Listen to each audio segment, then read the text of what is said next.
Hi everyone. So this video is about my PS Audio tour back in mid-July. It was my wife's and I's 21st wedding anniversary, and I said to her, well, let's go see the Rocky Mountains. Let's go to Boulder, for a few days. So we took off, and she says, okay, you can do your little audio tour, but I want to go to Santa Fe for the weekend on the way back. It's a good deal, good compromise.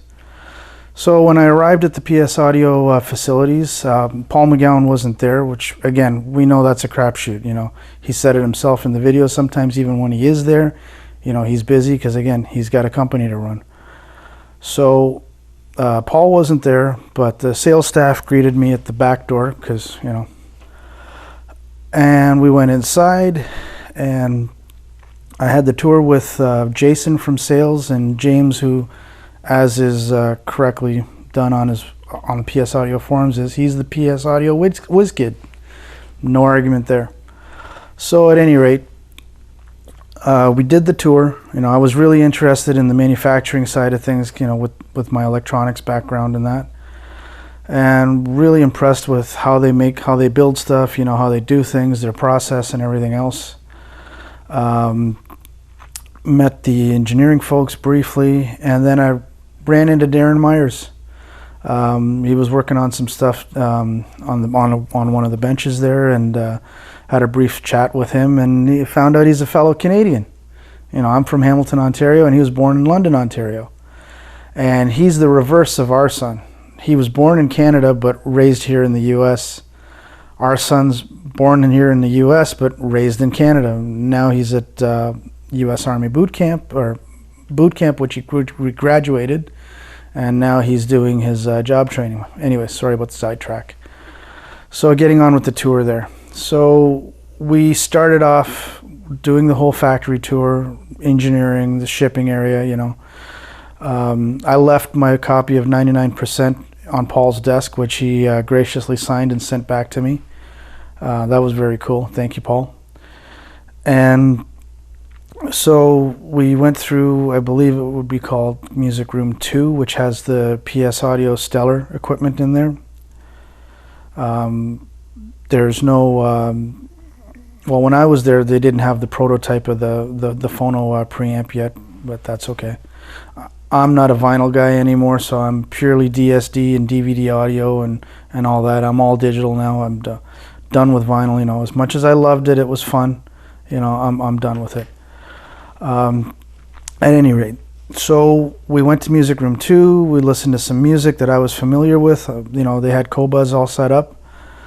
So then I said, okay, well, when we go into Music Room 3, where the legendary Arnie Nudell's IRS 5 killers were set up, on one side, and then on the other side of the room is PS Audio's prototype of the AN3s, which has now been scrapped by PS Audio. Chris Brunhaven, I believe his last name is.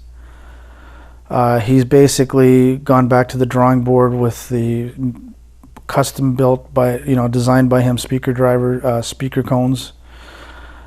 And so we went into Music Room 3 there.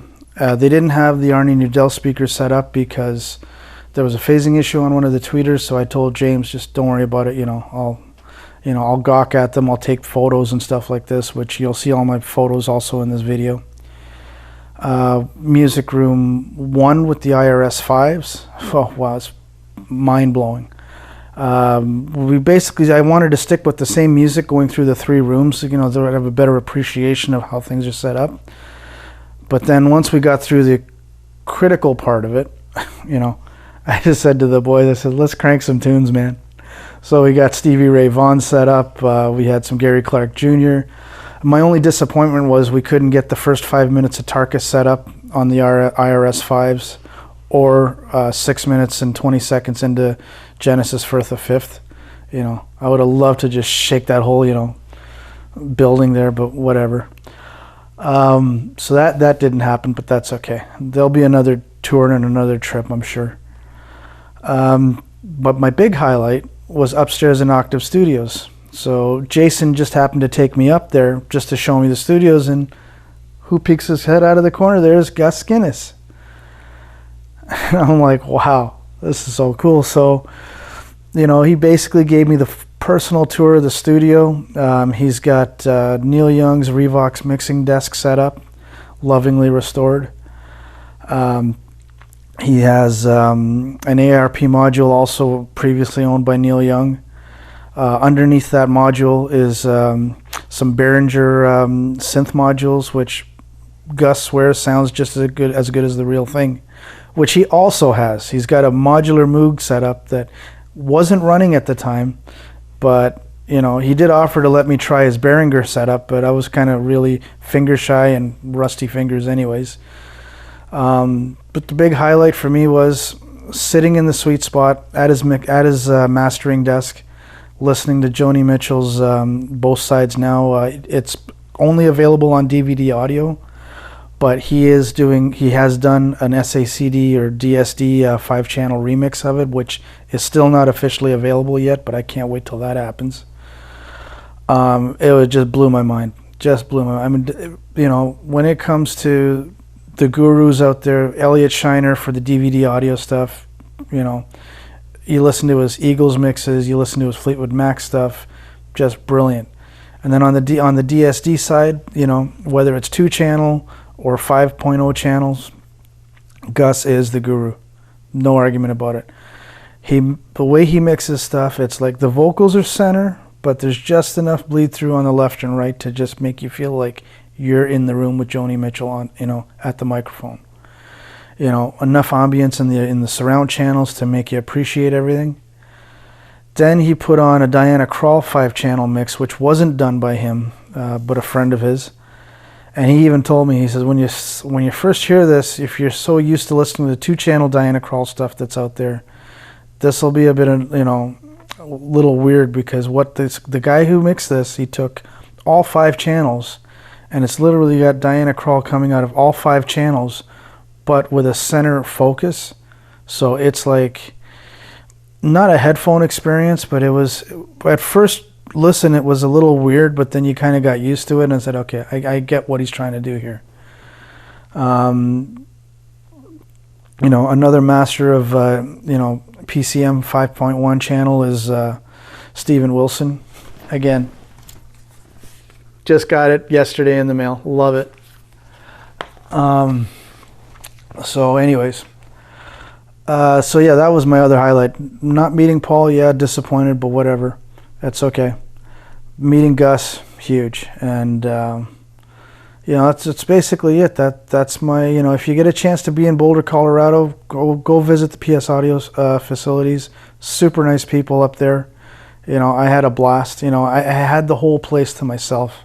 There was a tour in the morning that got let out after, and then I showed up, you know, and I just had the run of the place. It was so cool. And then from what I heard from James the following Monday, Paul was off sick. So that was the other reason why he wasn't there on Friday, and I'm like, that's all good. And so at any rate, talked to James and well, via email, and yeah, Paul was in Music Room 1 making sure I didn't break anything, so it's all good. Anyways, guys, have a good one. Thanks for watching. You know, there'll be more videos coming.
Pictured here is Neil Young's recording console that he graciously donated to Gus's Octave Studios. Gus has had this console restored since then.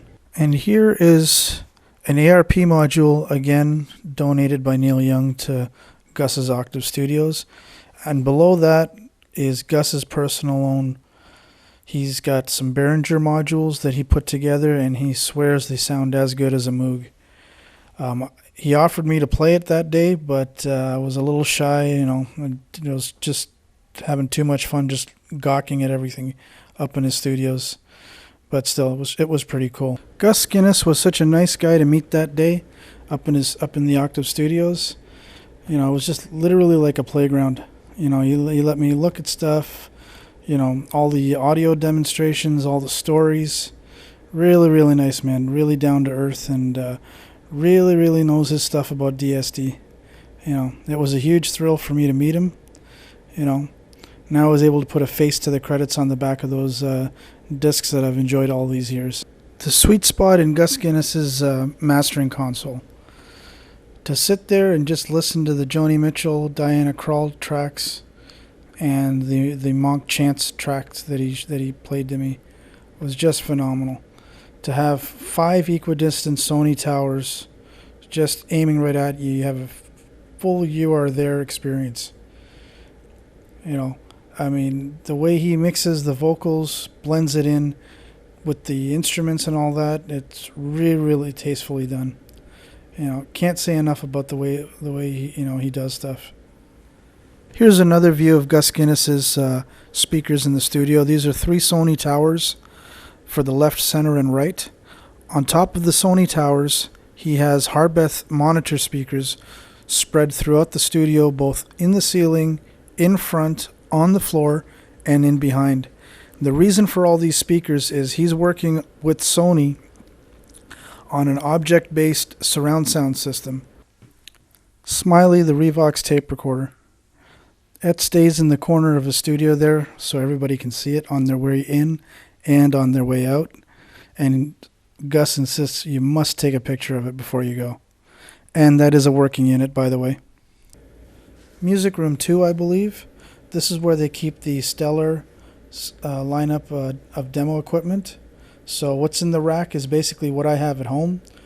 2 monoblock M700 ICE module amplifiers with PS Audio's analog gain stage at the input. And also Stellar Gain Cell DAC preamp, same as I have at home. It's a really good sounding setup. I don't remember what the name of the speakers were. I think Paul McGowan's got more info on that. We stuck with material that I was familiar with using their Qobuz app. So that way I could, I was familiar with the music. I knew how I liked it to sound, and I was pleased.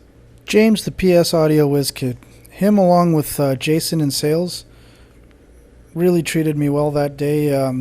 Both touring the factory, going through the music rooms, and catering to my every whim. Basically, me being a pain in the ass and them tolerating it. And Jason is new to the sales team, so I told him, if you can handle a guy like me for a day, you got it made. You can handle anybody. Good times. PS Audio AN3, which was debuted at Exponor recently. So what you see in this design has now been scrapped. Chris Brunhaver has been brought on to PS Audio to be their speaker guru, as Darren Myers is their Stellar lineup guru, and Bascom H. King is the BHK speakers guru, and Ted Smith is the DSD DAC guru. He's got a lot of gurus over there. But anyways, yeah, it looks going to be an exciting prospect. It'll be way over my budget, but that's okay. I've got my little Bose 901 set up, and I'm happy with it. And by the way, I did hear these speakers, and they were very good, both in the bass extension, mid-range, top end was very sweet.